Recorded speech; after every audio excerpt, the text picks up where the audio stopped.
માયાભાઈ આહિર ઉપર પૈસાનો વરસાદ કરવામાં આવ્યો કે માયાભાઈ આહિર આખા ઢંકાઈ ગયા। હા મિત્રો, જૂનાગઢની અંદર જે ડાયરો કરવામાં આવતો ડાયરો હતો, આ ડાયરાની અંદર કોથળા ભરીને પૈસા આવ્યા હતા અને મિત્રો આ પૈસા કલાકારો ઉપર ઉડાડવામાં આવ્યા હતા કે વેરવામાં આવ્યા હતા, જેમાં માયાભાઈ આહિર ઉપર પૈસાનો એટલો બધો ઢગલો થયો કે આખા માયાભાઈ આહિર ઢંકાઈ ગયા।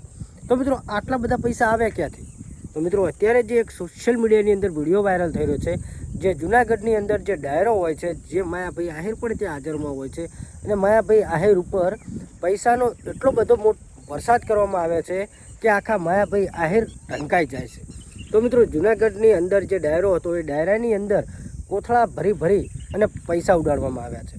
હા મિત્રો, માયાભાઈ આહિરના લોક સાહિત્ય કલાકારોને જ્યાં પણ ડાયરા હોય છે ત્યાં પૈસાનો વરસાદ તો થતો હોય છે, પણ અત્યારે તો કોથળા ભરીને પૈસાનો વરસાદ કરવામાં આવ્યો છે। અને મિત્રો આ પૈસાનો વરસાદ કોને કર્યો છે?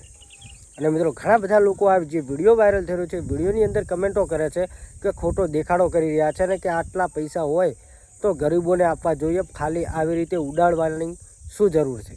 અને ઘણા બધા લોકો તો એવું પણ આ વિડીયોની અંદર કહી રહ્યા છે કે આ બધો દેખાડો છે ને 2 નંબરના પૈસા છે। પણ મિત્રો અત્યારે વાત એ કરવાની છે કે માયાભાઈ આહિરનો જે અત્યારે જૂનાગઢની અંદર જે ડાયરો હતો, ડાયરાની અંદર જે કોથળા ભરીને જે પૈસા ઉડાડ્યા છે અને પૈસા એટલી હદે ઉડ્યા છે કે આખા કલાકાર એટલે કે માયાભાઈ આહિર આખા ઢંકાઈ જાય છે કે દટાઈ જાય છે।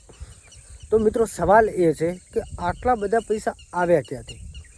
તો મિત્રો જ્યાં પણ લોક સાહિત્યકાર કલાકારો જ્યાં જતા હોય છે ત્યાં તેમના ઉપર પૈસા તો ઉડતા જ હોય છે, પણ મિત્રો આ એક એવો સોશિયલ મીડિયાની અંદર વિડીયો વાયરલ થયો છે કે ઇતિહાસમાં પહેલી વાર બની છે કે માયાભાઈ આહિર આખા ઢંકાઈ જાય એટલા પૈસા ઉડ્યા છે। અને મિત્રો ગોપાલ ભરવાડ જે કલાકાર છે એ પણ ત્યાં હાજર હતા, એમના ઉપર પણ એટલા પૈસા ઉડાડવામાં આવ્યા છે કે એ પણ આખા દટાઈ ગયા। તો મિત્રો ઘણા બધા આ સોશિયલ મીડિયાની અંદર જે એક વિડીયો વાયરલ થઈ રહ્યો છે, જૂનાગઢની અંદર જે ડાયરો હતો, આ ડાયરામાંથી જે વિડીયો વાયરલ થઈ રહ્યો છે, આ વિડીયો વાયરલ થતાં લોકો એવું કહી રહ્યા છે કે આ ફક્ત ને ફક્ત ખોટો દેખાડો છે અને જો આટલા બધા પૈસા હોય ને તો ગરીબોની અંદર દાન કરવા જોઈએ કે ગરીબ લોકો સુધી વપરાવા જોઈએ। પણ અત્યારે તો આ પૈસાનો ધુમાડો થઈ રહ્યો છે ફક્ત કલાકારો માટે અને કલાકારો ઉપર જ આ ફક્ત પૈસાનો ધુમાડો થઈ રહ્યો છે। તો મિત્રો ખરેખર જે આ એક વિડીયો વાયરલ થઈ રહ્યો છે, આ વિડીયો પાછળની સચ્ચાઈ શું છે? અને મિત્રો જે લોકો અત્યારે આ વિડીયો જોઈ અને ઘણી બધી ન્યૂઝ ચેનલો પણ કવર કર્યો છે, પણ મિત્રો આ વિડીયો જોઈ અને ઘણા બધા લોકો નેગેટિવ કમેન્ટ કરવાનું કારણ શું છે?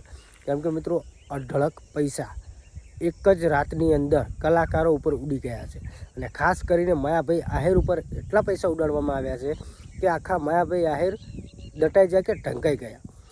તો મિત્રો સવાલ એક પણ છે કે આટલા પૈસા આવે છે ક્યાંથી? અને સવાલ બીજો પણ છે કે આટલા પૈસા છે તો કોઈ રેડ કેમ નહીં? લોકોનું આવું કહેવું છે। બાકી અત્યારે જે પૈસાનો વરસાદ થયો છે, જે એક વિડીયો વાયરલ થઈ રહ્યો છે, તમને હું વિડીયો બતાવું છું અને આ વિડીયો જોયા બાદ તમે લોકો શું કહેવા માગો છો કે કલાકારો ઉપર આટલા પૈસા ઉડાડવા કેટલા સ્વાભાવિક છે કે કોઈ ગરીબોને આપવા જરૂરી છે?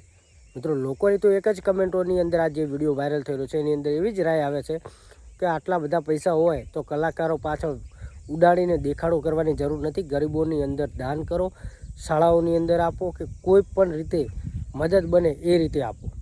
બાકી તમે લોકો આ વિશે શું કહેવા માગો છો? અને માયાભાઈ આહિર ઉપર જે અત્યારે પૈસાનો જે વરસાદ થયો છે, વિડીયો જો અને વિડીયો તમને કેવો લાગ્યો અને તમે લોકો આ પૈસા ઉડાડ્યા છે એ માટે શું કહેવા માગો છો એ વિશે કમેન્ટ કરવાનું ભૂલતા નહીં। બાકી ખરેખર લોકો તો આ વિશે નેગેટિવ કમેન્ટો જ કરે છે કે દેખાડો કરવા માટે લોકો કરોડોને ઢગલોને કોથળા ભરીને પૈસા કલાકારો ઉપર ઉડાડી દે છે અને જ્યારે ગરીબોને આપવામાં આવે ને ત્યારે 1-2 રૂપિયા છૂટા ગોતતા હોય છે।